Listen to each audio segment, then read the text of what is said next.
Assalamualaikum warahmatullahi wabarakatuh. Kembali lagi bersama saya di edisi 18 November 2025. Sekda harus jadi perangkat pemerintahan. Martapura. Setelah panitia seleksi terbuka resmi menetapkan 3 nama pejabat yang lolos seleksi akhir jabatan Sekda Kabupaten Banjar, giliran legislatif angkat suara. Anggota Komisi 2 DPRD Banjar, Ali Syahbana, menegaskan bahwa Sekda terpilih harus mampu menjadi motor penggerak utama birokrasi daerah. Menurut Ali, posisi Sekda bukan sekedar koordinator administratif, melainkan tokoh sentral yang memastikan jalannya pemerintah berjalan transparan, akuntabel, dan responsif.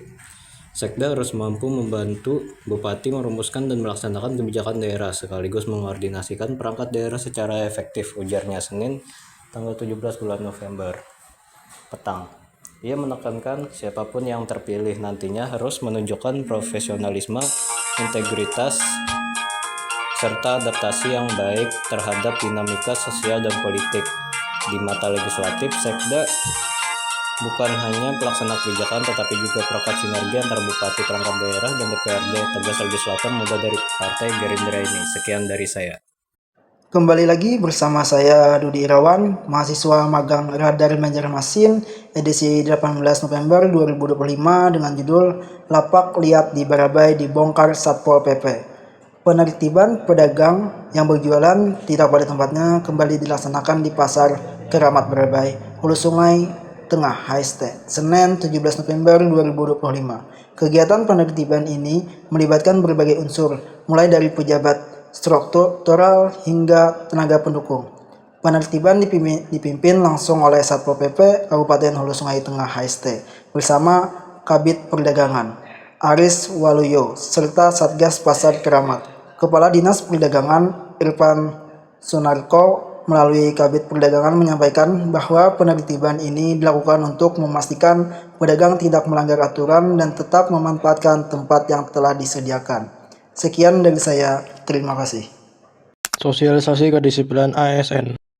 Assalamualaikum warahmatullahi wabarakatuh. Kembali lagi dan saya di sini Muhammad Rifki, siswa magang dari SMK Negeri 11 yang magang di Radar Banjarmasin. Dalam edisi 18 November 2025 dari Tanjung melaporkan Badan Pegawai dan Pengembangan Sumber Daya Manusia BKPSDM Tabalong mengumpulkan ASN untuk sosialisasi kedisiplinan pegawai Senin 17 November. Bupati Tabalong Muhammad Nur Ripani melalui asisten bidang administrasi umum Sekda Tabalong Erwan Mardani meminta mereka menjadi aparatur yang mengemban amanah pelayan publik. ASN dituntut tidak hanya mampu bekerja profesional tapi juga menjunjung tinggi nilai dasar kode etik dan kode perilaku, tegasnya. Ia menegaskan reformasi birokrasi yang sedang dijalankan tidak akan pernah berhasil tanpa integritas para aparatur di dalamnya. Pemahaman potensi benturan kepentingan bagaimana cara mencegah dan mengenanginya menjadi hal yang mutlak yang harus diketahui oleh setiap ASN, tegasnya.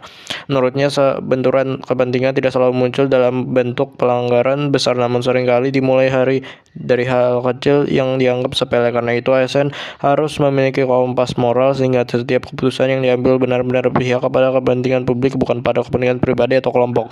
Terkait kode etik dan kode perilaku ASN, Erwan menyebutnya sebagai pedoman penting yang harus dipahami dan diterapkan dalam pelaksanaan tugas sehari-hari. Kode etik bukanlah sekadar aturan tetapi cerminan nilai dasar ASN, imbuhnya. Selebihnya ASN harus megang nilai-nilai berorientasi pelayanan, akuntabel, kompeten, harmonis, loyal, adaptif, dan kolaboratif. Dalam sosialisasi itu, ASN mendapat pengetahuan tentang pendampingan dan tata cara pengaduan hukum disiplin melalui aplikasi Integrated Discipline System (IDIS) milik Badan Kepegawaian Negara (BKN). Aplikasi ini bagian dari upaya menciptakan proses penegakan disiplin yang lebih akuntabel, transparan, cepat, dan terkoordinasi dengan baik. Erwan memastikan setiap laporan, proses pemeriksaan, hingga tindak lanjut disiplin dapat dilakukan secara terintegrasi dan sesuai ketentuan yang berlaku. Begitu saja siaran saya hari ini. Jangan lupa like, komen, dan subscribe Radar Banjarmasin Premier, Radar paling paham soal Bandung. Assalamualaikum warahmatullahi wabarakatuh.